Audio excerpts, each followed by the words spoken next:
1950 წელი. სილვერსტოუნის ავტოდრომზე გამართული ბრიტანეთის გრან-პრი იყო პირველი რბოლა, რომელიც ფორმულა 1-ის მსოფლიო ჩემპიონატის ეგიდით გაიმართა და ის იტალიელი ჯუზეპე ფარინას გამარჯვებით დასრულდა. 1987 წელი.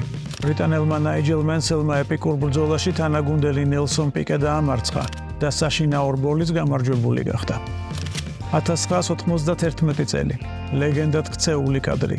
რბოლის გამარჯვებულმა ნაიჯელ მენსელმა თავისი მთავარი მეტოქე აირტონ სენა, რომელსაც ბოლო წრეზე საწვავი გაუთავდა, საპატიო წრეზე ბოქსებამდე მიიყვანა. 1995 წელი. პირველობისთვის ბრძოლაში დეიმონ ჰილი მიხაელ შუმახერს დაეჯახა. რბოლას ორივე პილოტი გამოეთიშა, რამაც სხვა ბრიტანელს ჯონი ჰერბერტს პირველი გამარჯვებისკენ გზა გაუხსნა. 1999 წელი. მუხურჭებზე შექმნილი პრობლემის გამო სტოუის მოსახვევში მიხაელ შუმახერმა ბოლიდზე მართვა დაკარგა და დამცავ ბარიერს დაეჯახა. ავარიის შედეგად გერმანელმა პილოტმა ფეხი მოიტეხა და ჩემპიონატს გამოეთიშა.